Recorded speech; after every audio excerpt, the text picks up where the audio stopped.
Bonjour militants et sympathisants de l'UFDG. Je voudrais tout d'abord saluer votre présence massive à cette Assemblée générale ordinaire de l'UFDG, vous remercier et vous féliciter pour votre présence, mais surtout pour votre constance et votre fidélité aux idéaux de notre grand parti, l'UFDG. Constance et fidélité qui exigent dans le contexte actuel suffisamment de courage et de dignité. Parce que, comme vous le savez, ce contexte est marqué par une vaste campagne d'intimidation et de corruption pour créer le sentiment que toute la Guinée milite désormais en faveur du parjure et de la confiscation du pouvoir par le général Mamadi Doumbouya. La justice est instrumentalisée. Elle déclenche des poursuites sans objet, prononce des condamnations sans base légale contre les leaders politiques, contre des acteurs de la société civile, et parfois contre de simples citoyens qui ne font que critiquer ou dénoncer ce qu'ils considèrent comme des dérives du pouvoir ou de la violation des droits humains et des libertés fondamentales. Le cas le plus illustratif, le plus récent, c'est celui de Aliouba, qui, comme vous le savez, est persécuté, condamné à 2 ans de prison pour offense au chef de l'État. Aliouba n'a jamais offensé, mais seulement il a le courage de dénoncer ce qu'il considère comme étant contraire à la loi, contraire aux libertés fondamentales. Et il vient d'être requis contre ce jeune, que je salue au passage, 5 ans de prison. Donc cette justice est au service du pouvoir. Mais les magistrats ont aussi peur, parce que la campagne d'intimidation ne touche pas seulement les acteurs de la société civile, les commerçants et les industriels.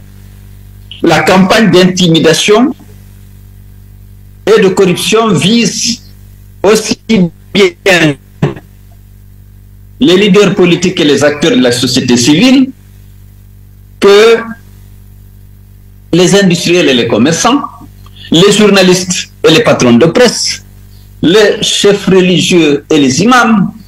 Tout le monde est visé par cette campagne d'intimidation et de corruption. Parce que ils veulent donner, comme je l'ai dit, le sentiment que toute la Guinée est mobilisée pour le maintien au pouvoir de Mamadi Doumbouya. Être militant de l'UFDG, c'est aujourd'hui presque un délit, une infraction. Vous vous exposez au kidnapping, aux arrestations ou aux disparitions forcées. J'ai parlé de Aliouba, mais je ne peux pas ne pas rappeler et condamner les disparitions forcées dont ont été victimes Fonike Mange, Billoba, Marwan Kamara, Sadou Simaga. C'est des choses inacceptables dans une société moderne. Mais tout ça participe de la volonté de la junte d'intimider les autres pour pouvoir faire taire toutes les voix dissonantes. Vous le savez, je le sais, l'UFDG c'est un parti qui a des valeurs, qui se bat pour des idéaux, je l'ai rappelé la dernière fois. Nous ne pouvons pas ne pas dénoncer les violations des droits humains. Nous ne pouvons pas ne pas exiger la justice pour la soixantaine de jeunes qui ont été froidement abattus par les forces de défense et de sécurité sur l'axe. Nous ne pouvons pas ne pas exiger la libération de Fonike Billo, Marwan et Sadou Simaga. Nous ne pouvons pas ne pas condamner les persécutions dont Aliouba est aujourd'hui victime. Parce que nous sommes un parti de valeur. Nous voulons que la liberté d'expression, la liberté d'association soit exercée pleinement par des citoyens de ce pays. Et c'est pourquoi on se bat. J'avais rectifié l'autre jour en disant qu'on se bat pour avoir le pouvoir, parce que lorsqu'on a le pouvoir, on peut mettre fin à ces fléaux que je viens de dénoncer. Mais en attendant, nous devons être exigeants et dignes. Exigeants vis-à-vis de ceux qui gouvernent. Ils ont pris le pouvoir par la force, ils n'ont aucune autorité. Ils ont juré, le général Mamadi Doumbouya a juré de respecter une charte de la transition qu'il a fait rédiger et qui, heureusement, à notre avis, protégeait bien les droits humains, les libertés publiques. Malheureusement, dans la pratique,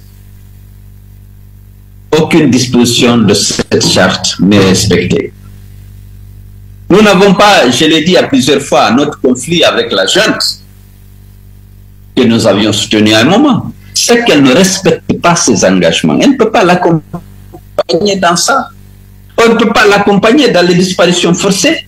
On ne peut pas l'accompagner dans sa volonté de commettre un parjure et de confisquer le pouvoir. Il faut que le peuple de Guinée puisse choisir librement ses dirigeants. C'est à cela que la jeune s'est engagée lors de sa prise du pouvoir. Si elle change, nous devons le relever, le condamner et naturellement nous battre pour qu'on revienne au respect de cette charte et des engagements internationaux de notre pays, la Guinée. Ils se sont engagés à retourner le pouvoir aux civils sans participer à aucune élection organisée pour le retour à l'ordre constitutionnel. Aujourd'hui, vous sentez que ça, ce n'était qu'un bluff. Ils veulent confisquer le pouvoir. Il faut que les Guinéens puissent leur dire non. Vous avez pris librement cet engagement de ne pas le faire, il ne faut pas le faire. Vous avez prêté serment devant la cour, la plus haute juridiction de notre pays, de ne pas le faire, il faut respecter la parole donnée. Dans nos sociétés traditionnelles, dans les pays modernes, avancés, les contrats doivent être respectés, les serments doivent être respectés. Donc, je le disais la dernière fois, tout le monde est intimidé, mais les militants de l'FDC restent. Nous resterons attachés à nos engagements. Nous resterons attachés et continuerons le combat pour la promotion des libertés, pour la protection des droits humains, pour le retour à l'ordre constitutionnel par l'organisation d'élections libres et transparentes sans la participation des membres de la junte du gouvernement ou du CND. Ce n'est pas nous qui l'avons dit, c'est la charte de la transition et Mamadi Doumbouya même l'a répété à chaque occasion qu'il a eu de répondre à des questions qui ont été récurrentes sur le sujet. J'avais estimé que nos commerçants et industriels, compte tenu du rôle important qu'ils jouent dans l'économie, naturellement, ils créent des emplois, ils créent de la richesse, ils payent des impôts. C'est les plus grands contribuables après les sociétés minières. Ils ne devaient pas s'afficher avec ceux qui se disputent le pouvoir. Ou s'ils le font, s'ils doivent soutenir une partie, il était important qu'ils le fassent discrètement comme ils l'ont toujours fait et non s'afficher comme partisans d'un groupe contre un autre. Parce que leur rôle, c'est de continuer d'approvisionner le pays en marchandises de toutes sortes, d'arrêt de prémicité, équipement, de payer des impôts, de créer des emplois. Ils font bien ce rôle. Mais s'afficher clairement pour un pouvoir contre d'autres groupes qui veulent le même pouvoir, ce n'est pas dans leur tradition. Même s'ils le faisaient, ils le faisaient discrètement. Je les invite encore à faire preuve de retenue. Chaque citoyen est libre de voter pour le candidat de son choix, mais lorsqu'on est dans une association, une chambre de commerce, une chambre d'agriculture, on doit observer une certaine neutralité. Parce que s'il y a des changements violents, eh bien, leur usine, leur magasin, leurs boutiques peuvent être exposées. Et ils doivent protéger ça. C'est pour eux, certes, c'est leur propriété. Mais c'est aussi au service de la société. Parce qu'ils ont des employés. Ils ont des activités. Ils payent des impôts. Ils doivent se mettre à l'écart du débat politique. Et non soutenir quelqu'un ou combattre l'autre. Ça, je pense que c'est pour l'intérêt de la société. C'est pour leur intérêt. Alors, maintenant, ils ont engagé le processus de recensement des électeurs, de la création d'un fichier. J'ai dit, l'IFDG a dit et répété que tous ces militants sont invités à se faire enrôler, quel que soit le type de recensement, que ce soit de la population, que ce soit leur fameux avec, que ce soit une révision du fichier, que chacun fasse tout pour être dans le fichier. Et parce que c'est d'abord pour l'intérêt de chaque citoyen d'être dans le fichier. Parce que tu peux avoir accès à des services, tu peux avoir ton passeport, ta carte d'identité, mais il faut être dedans. Tu peux voter, si tu le veux. Tu pourras voter aussi, donc choisir ses dirigeants. Ce droit de choisir ses dirigeants, tu ne peux l'exercer que si tu es dans le fichier, tu as une carte d'électeur. Mais en dehors des élections, tu as beaucoup d'autres avantages d'être dans, justement, dans le fichier, qu'il soit électoral, qu'il soit vraiment créé pour avoir une idée ou pour recenser toute la population. Donc, je voulais vous exhorter à faire cela, à vous faire recenser, à faire recenser votre famille, quel que soit le type de recensement qui est engagé. Vous l'avez suivi sans doute. J'ai été à Rosso. J'ai été à Rosso parce qu'on a dit qu'il y avait beaucoup de nos compatriotes qui étaient en détresse à la frontière mauritano-sénégalaise. Effectivement, ils étaient plus de 300. Une bonne partie se trouve du côté de la Mauritanie et l'autre du côté du Sénégal. J'ai été les voir. Malheureusement, la police mauritanienne n'a pas voulu qu'on filme ces Guinéens qui sont là-bas, parce que lorsque vous les voyez, vous avez vraiment pitié. Mais nous sommes venus leur apporter le soutien de l'UFDG et de son président. J'étais accompagné naturellement de mon épouse, de Nadia Naman, qui est venue me voir et me soutenir face à toutes les épreuves que nous traversons, qui est là. Et j'étais accompagné par le bureau fédéral UFDG du Sénégal. Et les gens, le bureau fédéral de Mauritanie a envoyé des gens nous réceptionner et faciliter justement l'accomplissement de cette mission. On l'a fait en votre nom.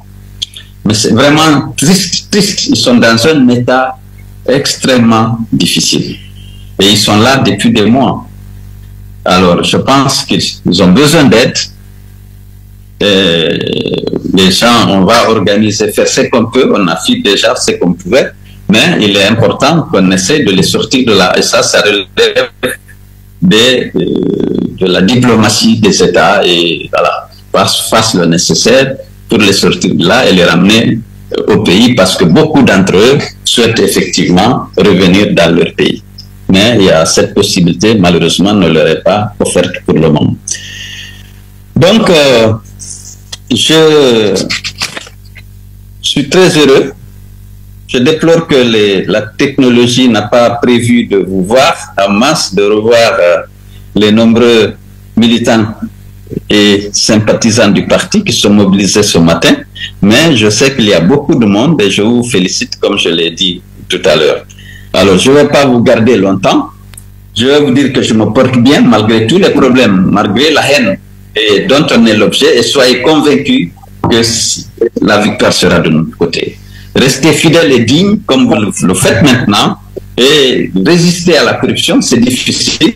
Je sais que les conditions de vie sont difficiles. À la peur suscitée et entretenue par la junte, pour donner le sentiment au monde entier que tous les Guinéens sont derrière elle.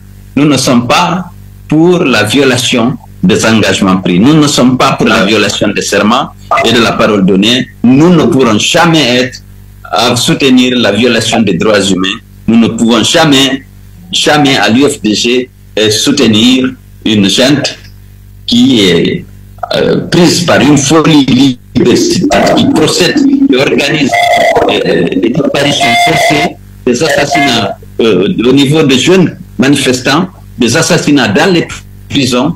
Nous ne pouvons que dénoncer ça parce que ça correspond à nos idéaux. Et je sais que les conditions de vie sont difficiles, la peur a envahi la cité, mais je sais que les militants de l'FDG continueront à rester fidèles à leur engagement, rester fidèles à la ligne que Bammadou nous avait tracée dès le départ. Et c'est grâce à cette fidélité que le peuple de Guinée nous fait confiance et il est convaincu que la vérité que nous défendons finira par triompher. Je vous remercie très sincèrement et je vous félicite et je vous encourage. Soyez convaincus que la victoire finale sera de notre côté. Merci beaucoup.